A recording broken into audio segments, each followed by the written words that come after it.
Hey guys, what is up? As you guys can probably tell by the title of this video, I am going to be installing the S207 rear fender vents on this car. I did order the non-painted paint match version, just so you guys know what they look like.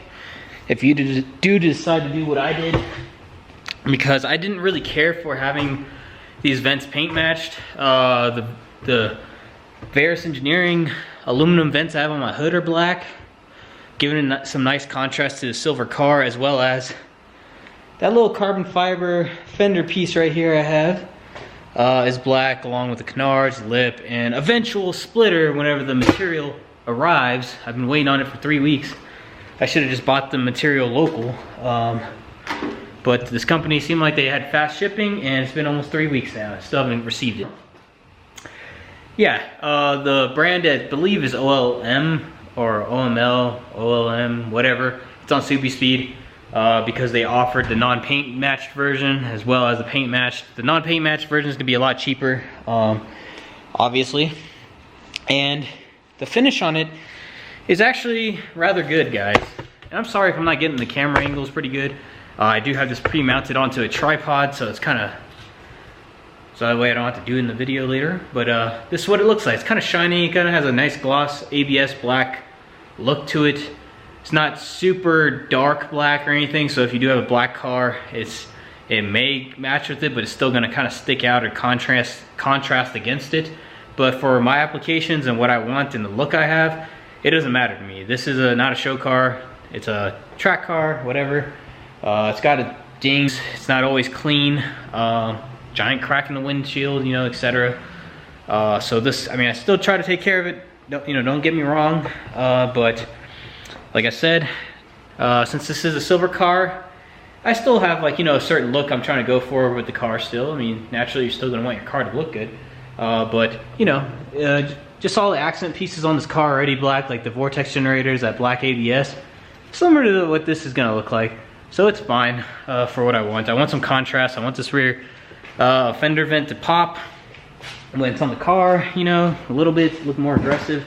But yeah, so what you get with this kit, you get a nice template. That's what I like. I like templates when it comes to cutting into your car, instead of taking forever to painstakingly measure and make sure each side is completely even. They take all, I guess, work out of that and provide you with a nice template that matches up really well with the fender. So it is the exact size of it. You line up the edges, edge to edge, up to here, and then down there. It doesn't go all the way down, but you just line up with this top border and you are fine. So a very quick tip, so you guys actually know, and this is kind of crucial. When you get this template, it has these perforated little edges, like kind of how you have in a notebook to tear out a page. You do not want to tear out the bigger diameter one. You want to tear out the middle one, the small one. So just think about it. You always want to start off small and then work your way up big. In this case, you're not going to work up big. You're going to cut it out in the inner diameter one, because this vent is going to need something to sit upon, which is this outside edge right here that you're going to be providing it, so it can mount onto it and stops it from falling in. Otherwise, if you tear this off, the bigger diameter, and you cut it out, your fender vent is literally just going to fall inside your bumper. It's not going to have a lip to grasp onto. And the way you attach these is by 3M tape along the edges, and then plop it on there, and it sticks in there. I've had multiple ideas of how I was going to mount this. Don't get me wrong, 3M tape's pretty strong. It's what's holding down my little vortex generator and all that kind of stuff. But, oh, let me zoom out. That's probably why. Yeah, there you go. Sorry. Okay. Don't get me wrong, 3M tape is good. Yeah, it's held on my, my vortex generator and hasn't came off, even with all the different seasons and water, car washes, ice, snow, all that kind of shit. It stayed on there. So I trust 3M pretty well. This is the super strength molding tape. I am going to start off by using this first, but I also have another option, which is the adhesive glue, adhesive trim glue, whatever. This is, sorry, you guys can't even see it. There we go. This is for plastic emblems and trim adhesive. Like it says, you use it to stick on your emblems back onto your car. This is pretty nice too, but I'm probably gonna use the tape more than likely. God, this camera really sucks. It's kind of cold in here probably. So that's my options, but my other one, I apologize guys, let me move this over to the heater so that way it can actually focus on me and stop being a little fucking bitch. Okay. Is that good? Okay, anyways. So my idea of how I was originally going to mount this on, or eventually later on in the future if I do see that the tape is not holding that well and I'm kind of afraid of this going flying off my car, because I am going to make these vents functional by cutting some of the fender liner in the back, making some slits for air to escape out, and kind of make this useful in some kind of way instead of just the regular install where it's just kind of there for more aesthetics if anything. I really hate useful vents on, I really hate faux vents on cars. I like functional ones. So I try to make them all functional in some kind of way. But I was thinking about using rivets, rivet on top, middle, in this bottom corner, and same thing on this side, one, middle, and there.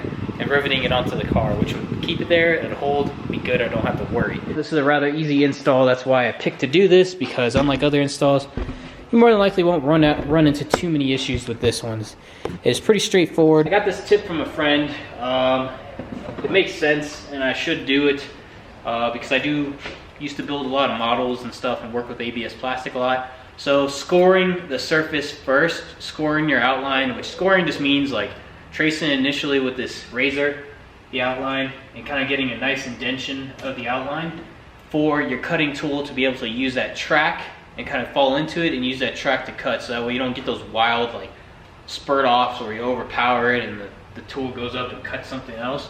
It's a very useful tip. My buddy Eric kind of reminded me about that. He said I would just use a razor blade, but just using solely this razor blade, this box cutter, is going to take forever. So I went ahead and did the outline a few times, scored it, and I'm going to go ahead and use this Dremel to cut the rest out. I just get it started right here, and hopefully I don't mess up. And when you guys are using stuff like this, especially like plastic or cutting anything, metal or anything, please use like some kind of eye protection. Your eyes, you don't want to fuck those up, especially if you love driving. You ain't gonna be able to drive no more if you got fucked up eyes. So always wear some kind of eye protection. I don't have any clear eye protection, so I'm gonna have to use these fucking my shooting glasses, which are fucking the dark lenses on right now.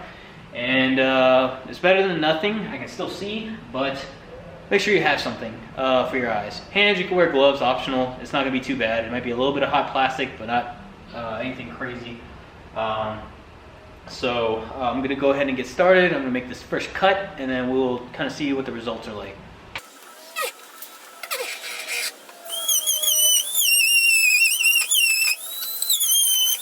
Okay, so I already made the initial cut. Like I said, scoring the plastic is the best way ever. The Dremel just the blade kind of already felt that track and slipped right into it, and it was a nice smooth cut across. It didn't go wild, didn't go anywhere crazy. I did get a little bits of plastic kind of hidden up. When I initially started the first cut, I honestly kind of lifted my glasses like this, if you guys, because I know someone's gonna see it and be like, oh, you guys, you didn't even wear your glasses. You lifted it up and tried to cut it without them.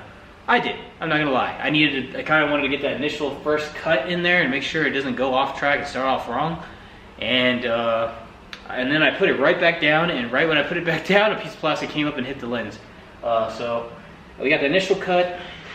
I let this like kind of cool down a little bit. You're gonna get all these little pieces of plastic right here, which are easy. They can come off right there now. Not too worried about it. It comes right off like that. And it really helps with scoring the plastic. Look at that. It's going to be able to pop right off soon. So I'm going to go ahead and continue on. I'm going to get that first initial cut. I'm sorry I'm not going to wear glasses for this one part. But,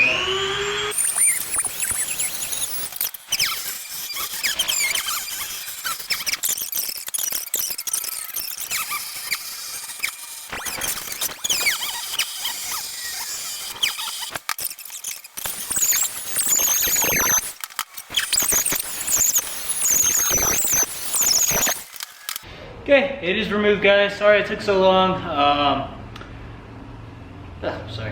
Sorry it took so long. I was just going very, very slow. I just really did not want to have like a runaway. Just keep in mind, you do have a little bit of a buffer zone As long as you don't go too far into this like lip area, it doesn't have to be perfectly square. As long as you, because you're not going to see it, the trim is going to hide a lot of like whatever uneven cuts that you do. So you do have some buffer zone when it comes to that. You'll be fine. Next, I'll go ahead and kind of show you how it's going to plop in there. Literally just going to go like this. And like I said, remember you're keeping that vent there to keep this room, and that's how that's going to mock up into there. You guys see it? Falls right in. You got that edge. You got that lip right there to keep this fender vent good. Got a lot of room to work with. I just am going to push it just like that and line it up. You know, you have like a lot of room left and right limits like to work with, but you're going to want to put it all the way up against here, and you're going to just, yeah, tape it in just like that. Boom. There you go. That easy, guys. That easy. So don't get scared about cutting your bumper, man. I'm telling you, it's not hard, guys. You can also put more layers of tape around just in case you are scared of like the Dremel or cutting tool kind of running away and scraping. You could just tape up this whole area with layers of painter's tape just to protect it from a possible scratch. But you know, like I said, I'm not really worried about that too much, just like scratches and things, because this car is pretty scratched up, has dings, dents. It's a track car. You're gonna get a lot of that. If you track your car, you're gonna run over a piece of tire or whatever, gravel's gonna get flinged up. So, you know, I don't really mind. I know some of you guys out there like to keep your paint top condition, so you're gonna get these little burrs or whatever they're called. You're gonna get a little piece of plastic on the edge. You pick them off with your finger, or you come around with a razor like this and kind of clean it all up. Little burrs come right off. I don't know if that's the proper name for it. I just don't really remember. All this excess plastic will just come right off, just like that. I need to clean the car, so I gotta find some rubbing alcohol. Yes, rubbing alcohol, because it helps get rid of a lot of the grease. I don't like using wax. Okay, I am back, guys. It took me a while to look around the house for rubbing alcohol. We are still trying to set up the house, or rearrange the house, so it's kind of hard for me to find where the hell she put it. But anyways, here's the rubbing alcohol. I know a lot of you guys like to use spray detail. I don't. Reason being, the spray detail, yes, it kind of cleans the car, but it also leaves like a waxy residue, most of those detailing sprays. And you don't want wax on there because it's not going to help promote the adhesion. Some of you guys I know will say, oh, I used wax or detail spray and my stuff still sticks. All that, yeah, I know, but sometimes you do get those moments, especially when you got a combination of like cold weather, which is already going to have a hard time a little bit with the stuff adhering. Cold weather and yeah, cold weather and then dirt, grime, and then the wax or whatever inside the detail spray, because most detail sprays have wax on there, guys. So that's why I don't want wax is a natural repellent in a way, so it'll probably fuck up the way it adheres, and I'm not playing that game. So like I said, there's enough little lip on here that if I do decide I want to rivet this fender vent in, I can, and it will probably also make it look pretty cool. But I really don't think I have any rivets on me right now, so that's a project for another date. 2,000 years later. Well, off to Home Depot, because like I thought, there's a lot of little factors contributing to why the fender vent is not really sticking or staying in place even with the double-sided tape. It's not really being cold or anything, because I kind of did warm up you know, the area. It's not really cold near where I'm at because I got the heater going right near me. It's actually what I thought, like I kind of showed you earlier, I mean just like a little while ago, where I held up, where I held up the clip, the vent. And the vent's kind of concaved, I guess.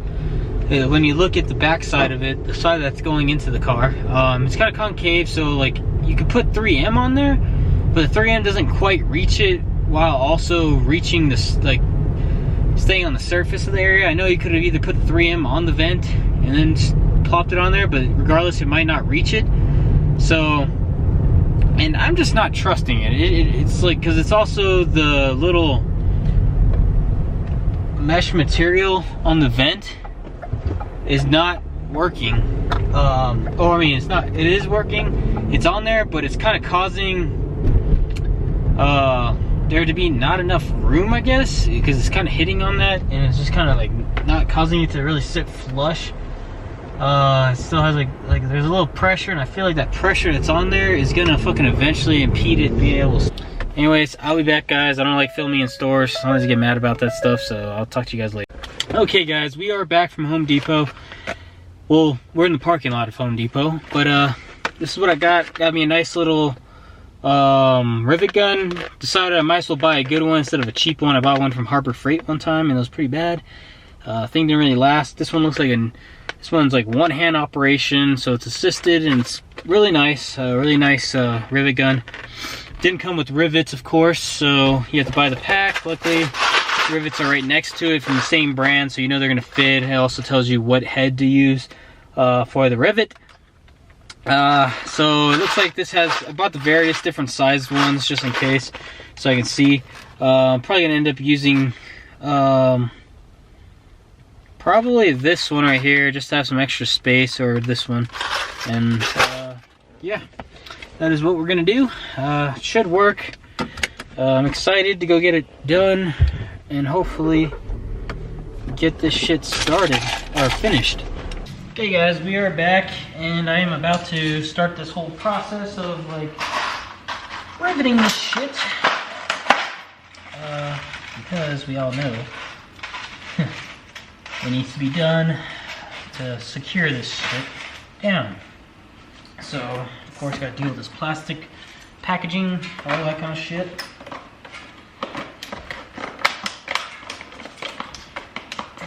I'm telling you, it's not gonna be bad, guys. It's not gonna be that bad. Okay. Move this tape. Remove it. Remove it. Remove it. There we go. Okay. So, you can tell it's already hitting on this fucking, whatever this shit is. It's hitting on there already. We know it.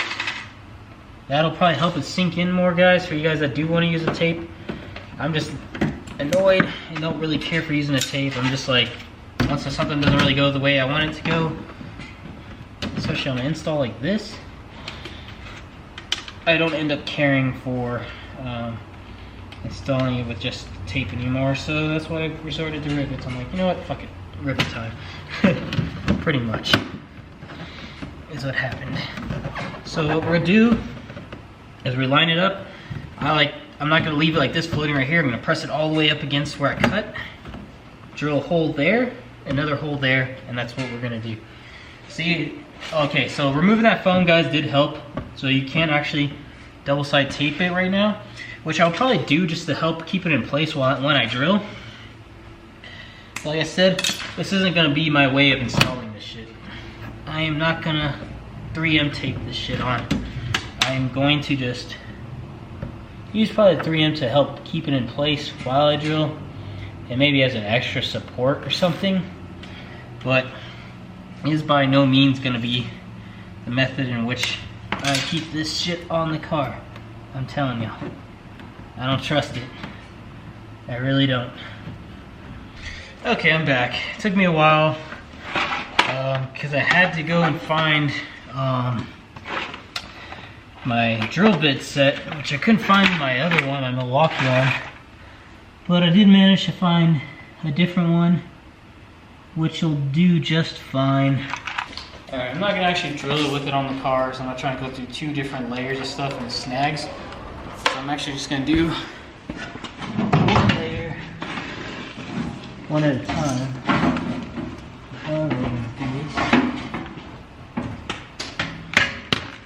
Just plug this in. Fucking extension cord's all tangled up and it's too lazy to change it. It's fine. But we will get this done. Okay, it's taking forever. This install is gonna happen.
Okay guys, so I've already cut out a few scenes. I had to remove a rivet that kind of didn't stick, so far I got like all 4 corners done. The middle ones are going to be a little bit tricky, so you kind of got to move the bumper off like this. And kind of like really get it through there, like that. And then you could put it back if you want. I am very horrible at using rivet guns. Kind of gets annoying. But as long as the corner ones are on there, you're pretty much good. But I just like the look of 3 of them, and it kind of secured the middle from like flexing a lot and leaving any kind of gap. See, it's hard for me to figure out this shit. You gotta pump it. There you go. Done. That side, almost one more. God dang it, guys! I should have knocked this over, so I don't even know what size I'm using. I think they're all generally about the same that I bought. So just like that, putting it in there.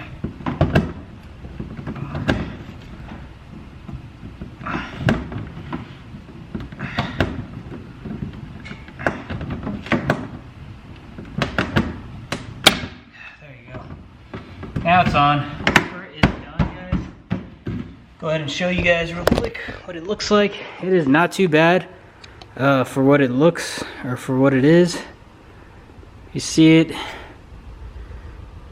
It's on there nice and tight. That ain't going anywhere. That's the way I like it looking. It gives it a nice, it really gives it a nice aggressive look. Just that little bit of like rivets on there. Because I don't know, it just gives it a different look than the usual, and I like the black contrasting against it. It just makes it look sick. Oh well, time for the other side. You guys already know what's the deal, but that's the end of this install finally. You know, every install I thought I wasn't going to run into any issues, but you know, typically what happens when you install anything, there's always some kind of issue that pops up. But hopefully I can edit it down this video so it's not super long and cut out some of the stuff that didn't need to be there. Because just filming this stuff, I'm telling you, like, this is why I don't film a lot of my installs, because I do take forever. I do mess up a lot. And this is a super easy install too. It's just some outside little vent. But trust me guys, no matter what it is, you always run into issues or something that you gotta fix or change. But that's kind of it. That's what it looks like, and honestly it looks really nice. I like the way it looks like with the rivets on there, and I'm gonna keep it like that. It looks pretty aggressive. But that's it guys. I'll catch you guys later. Yeah, peace out. Hopefully, yeah, subscribe please. I need more subscribers, and it'll just help me to, you know, put out more videos and stuff like that. But thanks a lot guys. Hopefully you endured this long install video, and if you have any questions, please leave them in the comment section. Alright, peace out.